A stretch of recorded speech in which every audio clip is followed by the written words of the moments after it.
नमस्कार, मैं हूं राहुल शर्मा। आप देख रहे हैं स्पिन आई न्यूज़। स्वागत है आप सभी का हमारे इस प्रोग्राम में। प्रोग्राम की शुरुआत उत्तर प्रदेश से। जी हां, उत्तर प्रदेश में इन दिनों निकाय चुनाव को लेकर लगातार चर्चाएं हो रही हैं।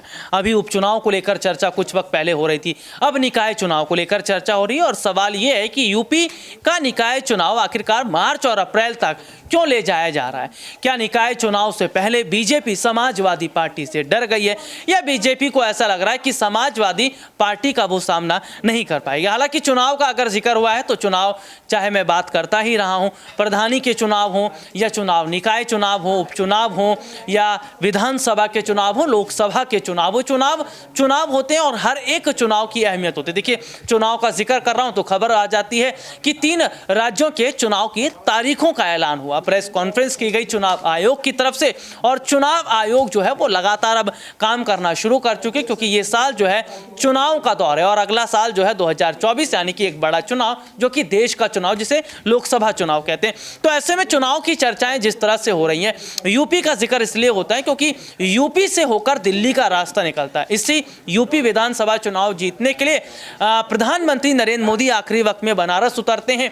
गृह मंत्री अमित शाह का कई दौरा होता है। खुद प्रदेश के मुख्यमंत्री Yogi Adityanath back to back कई रैलियां करते हैं। लेकिन जिस तरह से समाजवादी पार्टी ने उत्तर प्रदेश में अपना वोट प्रतिशत बढ़ाना शुरू कर दिया है, चाहे यादवों के बीच, चाहे मुसलमानों के बीच, चाहे कुर्मी समुदाय, तमाम वोट बैंक आज जिस तरह से मजबूत हो रहा है, वो कहीं ना कहीं जाहिर तौर पर बताता है कि कितना बड़ा फर्क पड़ रहा है। आशिफ सर मेरे साथ इस वक्त मौजूद है।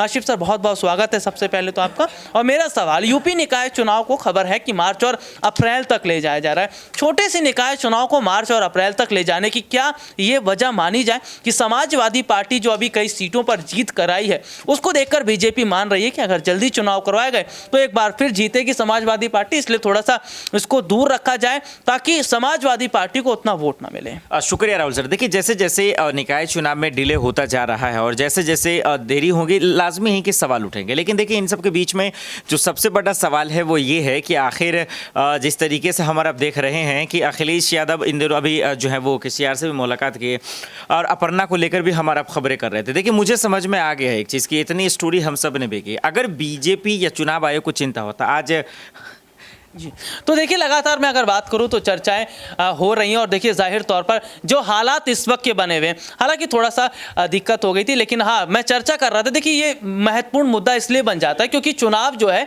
वो लगातार न सिर्फ समाजवादी पार्टी के लिए मायने रख रहा है, कांग्रेस के लिए मायने रख रहा है, बीजेपी के लिए मायने रख रहा है। मेरे साथ मेरे सहयोगी ऋतिक बने हुए हैं और ऋतिक से भी लगातार हम चर्चा करें। ऋतिक, देखिए, सबसे बड़ी बात क्या है कि समाजवादी पार्टी का अब ग्राफ बढ़ा है पहले के मुकाबले। अगर बात करें, भले यूपी विधानसभा चुनाव में ना जीत हासिल हो पाए, भले अखिलेश यादव मुख्यमंत्री ना बन पाए हों, लेकिन इन दिनों हम क्या देख रहे हैं कि विपक्षी पार्टियों का एक महागठबंधन तैयार हो रहा है। विपक्ष में बहुत सारे ऐसे बड़े चेहरे हैं, जो मैं बात करूं, चाहे वो मायावती हैं या खुद अखिलेश यादव हैं, चाचा शिवपाल की अभी नई एंट्री समाजवादी पार्टी में हुई है। तो उत्तर प्रदेश में एक जो नया महागठबंधन तैयार हो रहा है, क्या ये माना जाए कि बीजेपी को बड़ा भारी पड़ सकता है महागठबंधन? देखिए, सबसे बड़ी बात यह है कि गठबंधन के तौर पर देखा जा रहा है। देखिए, मायावती का जिक्र कर लो, राजा भैया का जिक्र कर लो, जयंत चौधरी का जिक्र कर लो, तमाम ऐसे नेता हैं जो विपक्षी दल से बिलोंग करते हैं, वो आज अखिलेश के ही साथ क्यों आ रहे हैं? सबसे बड़ी बात यह है, सत्ता पक्ष पार्टी बीजेपी पार्टी मजबूत पार्टी है। अगर यहाँ पर जयंत चौधरी की बात कर लो,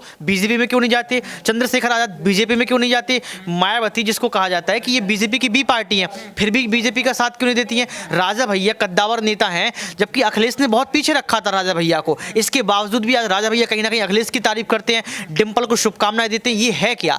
ये तमाम विपक्ष समझ रहा है कि उत्तर प्रदेश में जिस तरीके से निकाय चुनाव टाले गए हैं, जिस तरीके से जमीनी स्तर के मुद्दों को टालते रहते हैं, जिस तरीके से बाबा की सरकार ने कुछ भी नहीं किया है, कहीं ना कहीं डर की भावनाएं फैल रही हैं। कहीं ना कहीं बीजेपी पार्टी उत्तर प्रदेश के अंदर डर फैला रहा है। और वोट भी आज यही कारण है कि आज तमाम विपक्ष के नेता की बात कर लो, विपक्ष की पार्टियों की बात कर लो, अखिलेश के साथ आ रहे हैं। कोर्ट भी यही जानने की कोशिश कर रहा है, एक छोटा सा चुनाव से आप मार्च और अप्रैल ले जाए जा रहे हैं, ये क्या वाकई बताता है कि बीजेपी चुनाव आयोग के साथ मिलकर एक काम करे? ऋतिक, मेरा एक महत्वपूर्ण सवाल ये रहेगा, अचानक से राजा भैया की बड़ी भागीदारी समाजवादी पार्टी की तरफ, बसपा सुप्रीमो मायावती का प्रेस कॉन्फ्रेंस करना, जिसमें ईवीएम को लेकर चर्चा करना, तो विपक्ष जो मजबूत हो रहा है या जिस तरह से मजबूत दिखता नजर आ रहा है, क्या ये बीजेपी के लिए उत्तर प्रदेश में भारी, और क्या यहाँ से जो दिल्ली का रास्ता तय हो रहा है वो क्या नुकसान वाला होगा। कि आपने ईवीएम का जिक्र किया, ईवीएम की बात खत्म नहीं होती, आरबीएम आ जाता है। और सबसे बड़ी बात यह है कि आज ईवीएम को लेकर मायावती ने साफ तौर पर कहा है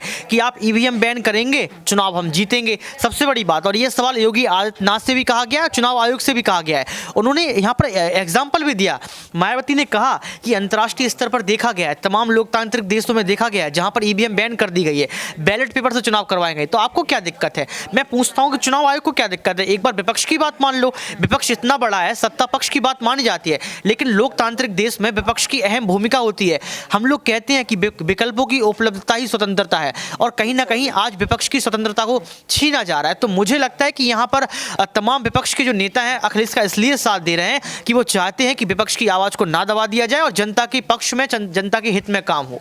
बहुत बहुत शुक्रिया ऋतिक आपका। और देखिए, मेरे सहयोगी ने आरवीएम का जिक्र किया। क्या होता है आरवीएम और क्या है आरवीएम, मैं अपने थोड़ा सा इस पर बात करना चाहूँगा। आरवीएम यानी कि रिमोट वोटिंग मशीन, ईवीएम यानी electronic voting machine, remote voting machine यानी कि प्रवासी भारतीयों की अगर मैं बात करूँ, बहुत सारे हमारे देश में ऐसे बहुत सारे राज्य हैं जो लोग एक जगह से दूसरी जगह नौकरियां करने जाते हैं। उत्तर प्रदेश है, बिहार है, राजस्थान है, मध्य प्रदेश है, छत्तीसगढ़ से तमाम जगहों पर जाते हैं। तो उन लोगों के लिए, या भारत से जो लोग दूर हैं, या अगर हम बात करें अदर कंट्रीज में, चाहे मैं अमेरिका, ऑस्ट्रेलिया, कनाडा या तमाम देशों का जिक्र कर लूँ, वहां पर है, तो उनके लिए एक सुविधा बना दी गई है कि आरवीएम का एक प्रोसीजर है कि वहां पर बैठे बैठे वो जिस पार्टी को वोट करना चाहें वोट कर सकते हैं। ये एक प्रक्रिया है जिसकी बीजेपी तारीफ कर रही है, लेकिन विपक्षी पार्टियां विरोध कर रही हैं। आशिफ सर मेरे साथ इस वक्त जुड़े हुए। आशिफ सर, चर्चा यही चल रही है कि यूपी निकाय चुनाव को आप ले जाते हैं मार्च और अप्रैल में, समाजवादी पार्टी का लगातार ग्राफ बढ़ रहा है, लेकिन इस बीच में विपक्षी पार्टियों की फाइलें खोले जाने का जिक्र होता है, गिरफ्तारी की खबर आती है। क्या ये तमाम चीजें बताती हैं कि बीजेपी ये सब आज बौखलाहट में या डर के मारे कर रही है? बिल्कुल, देखिए इसमें कोई शक नहीं है। और यही चीज़ लाइव सेशन में हमारा बात भी कर रहे थे कि भाई जब आपको डर नहीं लगता है, या फिर मान लीजिए आपको हार का डर नहीं है, आपकी तैयारियां बेहतर थी, तमाम चीज़ें, तो सवाल ये है कि आखिर डिले क्यों? जो चीज़ दिसंबर में होना है उस चीज़ को आप घसीट के ले जा रहे हैं। उसके बाद जब कोर्ट भी फटकार लगाता है, विपक्ष सटकों पे आता है, इसके बावजूद उनको फर्क नहीं पड़ता है। तो देखिए सवाल ये हो ही जाता है कि कहीं ना कहीं जो है ये तमाम चीज़ें एक डर का माहौल तो है, और परीक्षा का बहाना देते हैं।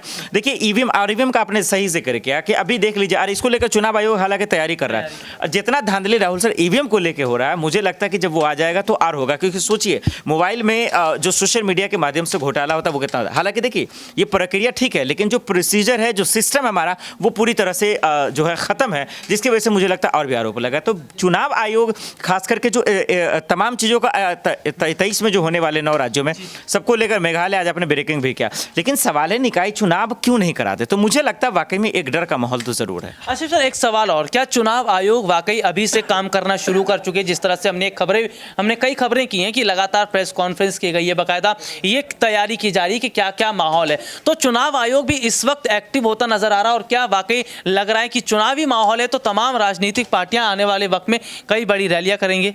बिल्कुल, अब चुनाव आयोग देखिए एक्टिव है तो लाजमी है कि आखिर वो निकाय चुनाव करा देना। निकाय चुनाव नहीं कराएंगे, और इसलिए नहीं कराएंगे क्योंकि वाकई में आप डर गए हैं। तो लगातार देखिए हम अपने सहयोगियों से चर्चा कर रहे हैं। देखिए जाहिर तौर पर अगर देखा जाए ईवीएम हो या आरवीएम हो, ऐसी तमाम सुविधाएं हैं जो केंद्र सरकार, या फिर मैं अगर बात करूं मौजूदा की सरकार, वो जनता के लिए लेकर आ रही है। हालांकि वो बात अलग है कि जिस तरह से विपक्षी पार्टियों की तरफ से तमाम तैयारियां हो रही है, लेकिन हाँ 2024 का महामुकाबला बहुत ज़्यादा मायने रखेगा हर एक पार्टी के लिए। और क्या भारत जोड़ो यात्रा से कांग्रेस पार्टी मजबूत होगी, और अगर मजबूत होगी तो 2024 में बीजेपी का सामना कर पाएगी।